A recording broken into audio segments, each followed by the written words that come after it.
উচ্চস্বরে অ্যাকচুয়ালি মাইকে আজান হইতো না। আমি আসা আমি যে 19-20 সেশন আমি 2020 সালে হলে উঠছি, তখন থেকে আমি কখনো মাইকে আজান শুনি। তবে নির্দিষ্ট মুয়াজ্জিন না থাকাতে মাইকের আজান দেওয়ার ব্যবস্থা করা হয় নাই।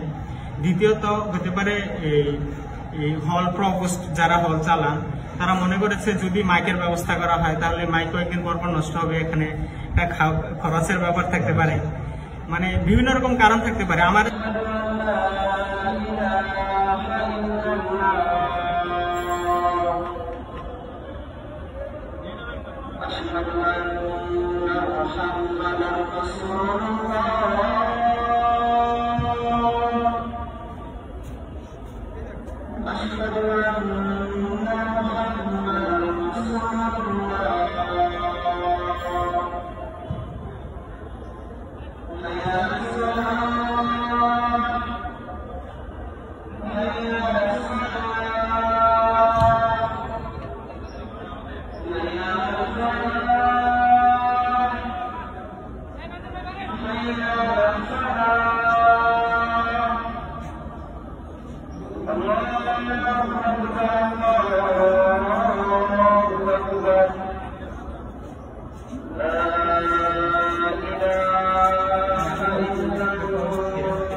শুনেছি যে এই মসজিদে উচ্চস্বরে আজান হতো না।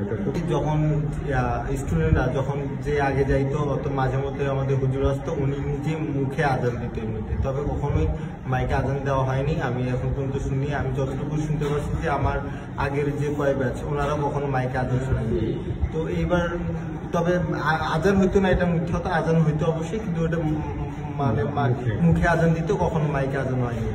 কিন্তু মাইক ছিল, আমি যত শুনি যে অনেক আগে সম্ভবত মাইকে আজান হইতো, কোনো একটা অজানা কারণে মাইকে আজান দেওয়া হচ্ছিল। কি কারণে সেটা তো আমরা বলতে পারবো না, যেহেতু আমরা যখন আসছিলাম তার আগে থেকে সব। আচ্ছা, আমরা যতটুকু শুনেছি যে সলিমুল্লাহ হলে আজান হয় না এবং গত 15 থেকে 16 বছর থেকে আজান হয় না, এটি কতটুকু সত্য? আমরা তো এত বছরের কথা জানতে পারবো না।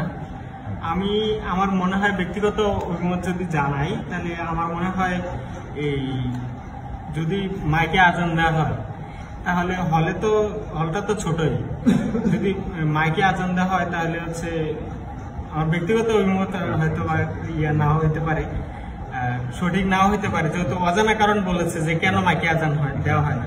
কারণ আমি যদি আমার ব্যক্তিগত অভিমত দেই তাহলে আমার মনে হয় এই দুটা কারণে মনে হচ্ছে, এছাড়াও আরো কারণ থাকতে পারে, তবে আমরা জানি না, আমরা যতটুকু জানি ততটুকু বললাম আর কি।